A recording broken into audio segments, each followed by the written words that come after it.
E aí, galerinha, vamos lá dar continuidade à nossa aula sobre calor e mudanças de estado físico da matéria. No vídeo anterior, nós falamos sobre o conceito de calor, calor específico e como calcular a quantidade de calor que um corpo estaria recebendo ou cedendo. Agora nós vamos falar sobre as mudanças de estado físico da matéria, né? As principais mudanças de estado físico e como acontece, né? Como e por que acontece essas mudanças de estado físico. Vamos lá. Então, olha só. Temos aqui um esquema mostrando as mudanças de estado físico. Sólido, tá? Começando aqui pelo sólido, ele vai sofrer fusão. Então a gente passa do sólido para o líquido sofrendo fusão. Fusão, passagem do sólido para o líquido. Depois, o líquido para o gasoso, a gente tem a vaporização, tá? E o inverso, né, o sentido contrário, do gasoso para o líquido, sofre condensação, ok? E líquido para sólido, solidificação. Existem situações que são raras porque são poucas substâncias que conseguem fazer esse processo em temperatura, em condições ambiente, tá? Que é o caso de passar do sólido direto para o gasoso, ok? Então, a substância, quando ela passa do sólido direto para o gasoso, ela sofre sublimação, tá? Sublimação é a passagem do sólido direto para o gasoso. E o inverso do gasoso para o sólido é uma situação mais específica ainda, a gente chama de dessublimação ou ressublimação, ok? Vamos falar um pouco com alguns detalhes explicando por que acontecem essas mudanças de fase de cada um, tá? Fusão. Então, a fusão é a passagem do sólido para o líquido. Mas como que ocorre essa fusão, né? Por que vai ocorrer essa fusão? Como a gente viu nos slides do vídeo passado, a gente tem o calor, que é uma energia interna, tá? Energia interna ou térmica sendo transferida para um outro corpo. Quando um corpo recebe essa energia, o calor, a sua temperatura, ela se eleva. Da mesma maneira, quando um corpo cede ou perde essa energia, a sua temperatura baixa, tá? Lembrando que essa energia ela pode passar de um corpo para o outro ou simplesmente do ambiente para o corpo, tá? Então, quando isso acontece, quando a energia passa de um corpo para o outro, a temperatura ela vai se elevando, ela vai aumentando. Quando a gente pensa, por exemplo, aqui na água, tá? A água é comum a gente utilizar a água como exemplo, porque a água ela passa, é fácil da gente verificar ela passando pelos 3 estados da matéria de forma bem simples. Então, quando a gente pensa na água, um cubo de gelo, por exemplo, ele vai estar no seu estado sólido, a água vai estar no seu estado sólido a temperaturas abaixo de 0 graus Celsius. Menos 30, menos 20 graus Celsius a gente já tem o gelo, ok? Conforme o ambiente vai fornecendo energia, transferindo energia para esse cubo de gelo, tá? Transferindo calor, a temperatura do gelo vai aumentando. Tá certo? E aí existe um ponto que é chamado de ponto de fusão. O ponto de fusão ou temperatura de fusão, tá certo? Isso a 1 atm, que seria a pressão atmosférica, condições normais. Ok? Então, em condições normais, o ponto de fusão da água, a temperatura de fusão da água é o 0 graus Celsius. Então, tá ali o gelo, por exemplo, a menos 30. Tirou ele do congelador, colocou em cima da mesa, o ambiente começa a fornecer energia para o gelo. Por quê? Porque o ambiente está a uma temperatura maior do que o gelo. Então lembra que o fluxo de calor, o fluxo de energia, ele acontece do corpo com maior temperatura para o corpo com menor temperatura. Então o ambiente ele vai fornecer energia para o gelo. A temperatura do gelo sobe. Atingiu o 0 graus Celsius, essa temperatura para de subir. Ela fica constante quando o gelo atingiu o seu ponto de fusão, que é o 0 graus Celsius.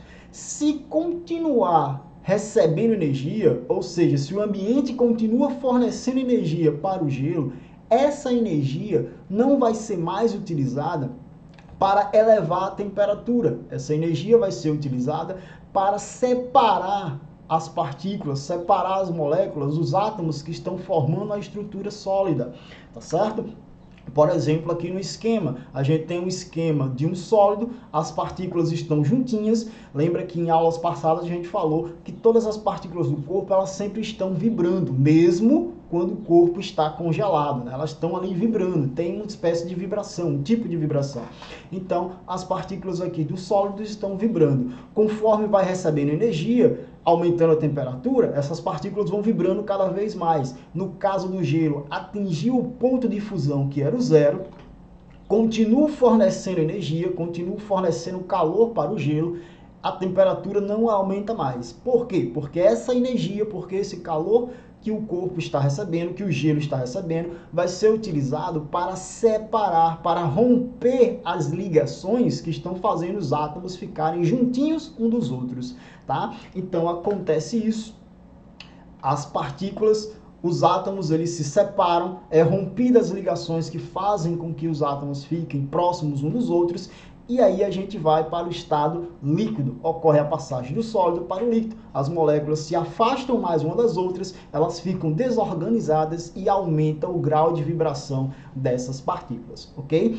Esse calor, essa energia que o corpo recebe sem que a temperatura aumente, essa energia que o corpo está recebendo, que é utilizada para separar, romper as ligações que fazem com que os átomos e moléculas fiquem juntas, é chamado de calor latente. No caso da fusão, calor latente de fusão, beleza? Então, calor latente de fusão é a quantidade de calor utilizada no processo de fusão das substâncias, ok? Isso quando o gelo, no caso da água, atinge o 0 graus Celsius. Cada substância tem o seu ponto de fusão. Por exemplo, o ferro, 1535, o álcool, 1115. Então, cada substância tem o seu ponto de fusão, a temperatura limite, que a partir daquele valor, se eu continuo fornecendo energia, essa energia seria o calor latente, essa energia vai ser utilizada para romper a ligação entre as partículas, entre os átomos, e ocorrer a passagem do estado sólido para o líquido. Beleza? Então, cada substância tem o seu ponto de fusão e cada substância tem o seu calor latente. Aqui a gente tem o calor latente de fusão, mas vamos ter o calor latente de condensação, de evaporação e assim por diante. Ok? Galerinha, com o sentido contrário, né, que seria a solidificação. Na solidificação vai ocorrer o processo bem semelhante à fusão. A diferença é que no sentido contrário. Por exemplo, na solidificação eu vou estar no estado líquido e vou passar para o estado sólido. Ao invés do líquido receber energia, ele perde energia, ele cede calor. Então ele vai perder energia, certo? Vai ocorrer a transferência do calor e aí o líquido ele vai diminuir a vibração das suas partículas. Se está perdendo energia, a temperatura diminui, as partículas vibram mais devagar e aí elas tendem a se juntar novamente. Ao momento que elas tendem a ficar mais próximas umas das outras, as forças de coesão entre essas partículas vão aumentando e as ligações vão ocorrendo e assim a gente vai do estado líquido para o estado sólido, ok? Da mesma maneira que eu tenho um calor latente de fusão, eu também tenho um calor latente de solidificação. No caso do calor latente de fusão, é a quantidade de energia que o corpo vai receber para que ocorra a passagem, né? Para que ocorra a fusão do estado sólido para o líquido. Já o calor latente de solidificação é a quantidade de calor que o corpo, que o líquido, ele vai perder, ele vai ceder para que ocorra a passagem do líquido para o sólido. Beleza? Vaporização. Galerinha, vaporização é a passagem do líquido para o gasoso. Só que tem um detalhe, no caso da vaporização, nós temos duas formas para ocorrer a vaporização. A primeira é a ebulição. Ebulição é uma vaporização que ocorre de forma turbulenta. Então é uma passagem do líquido para o gasoso que vai acontecer, que ocorre de forma turbulenta. Por exemplo, aqui a panela fervendo, tá? A ebulição, ela tem um ponto de ebulição, assim como a gente viu o ponto de fusão. O ponto de ebulição da água, lembrando, geralmente se usa água porque a água ela é bem fácil da gente verificar a passagem para os 3 estados da matéria, tá? Então, por exemplo, aqui, o ponto de ebulição da água é 100 graus Celsius. Então, quando a água ela atinge 100 graus Celsius a condições de pressão normal, de 1 atm, ela começa a ferver. Ela começa a passar ali do seu estado líquido para o gasoso. Porém, atingiu os 100 graus Celsius, se eu continuo fornecendo energia, aí seria o calor latente de ebulição. Aí sim vai ocorrer a passagem do líquido para o gasoso, ok? Então, atingiu 100 graus Celsius, que é o ponto de ebulição, continua fornecendo energia. Essa energia não vai mais fazer com que a temperatura aumente, vai fazer com que as partículas do líquido se separem cada vez mais. Tá? Isso aí é o calor latente de ebulição. Então as partículas vão se separar cada vez mais e aí vai ocorrer a passagem do líquido para o gasoso. No estado gasoso, as partículas elas estão piradas na batatinha, elas ficam se movendo totalmente desorganizada para tudo quanto é lado, como a gente pode ver aqui no esquema. Ok? Então é assim que ocorre a ebulição, a passagem do estado líquido para o gasoso de maneira turbulenta. Porém, a vaporização ela também pode acontecer de forma tranquila, através da evaporação. A evaporação é uma vaporização que ocorre de forma lenta e tranquila. Ok? A ebulição ela vai acontecer a partir dos 100 graus Celsius para a água. Cada substância tem o seu ponto de ebulição. Então, para a água, a ebulição ela acontece a partir dos 100 graus Celsius. Já a evaporação não. A evaporação ela não tem uma temperatura específica, ela vai acontecer ao longo do tempo, ao longo das horas, ao longo do dia. Tá? Por exemplo, quando a gente põe a roupa para secar, a evaporação ela vai acontecendo de forma lenta, né? A roupa seca porque a água que está ali na roupa ela vai evaporando. Uma poça d'água no solo vai passando as horas e ela vai evaporando, vai ocorrendo a passagem do líquido para o gasoso de forma lenta, ok? Nesse caso a gente não tem um ponto de evaporação, beleza? Galerinha, o sentido contrário também acontece, que é chamado de condensação, passagem do gasoso para o líquido. Vai acontecer algo muito parecido. A diferença é que, ao invés do corpo receber energia, ele vai ceder energia, né, que seria o calor. Então, o gás ele vai ceder energia, a temperatura vai baixar, as partículas vão se aproximar uma das outras, e aí a gente observa a passagem do gasoso para o líquido, que é a condensação. Beleza? Para a gente finalizar, a sublimação. A sublimação ela é mais rara de acontecer porque existem poucas substâncias que conseguem fazer essa passagem direta do sólido para o gasoso em condições ambientais, em condições naturais. Tá? Então a sublimação é a passagem direta do sólido para o gasoso.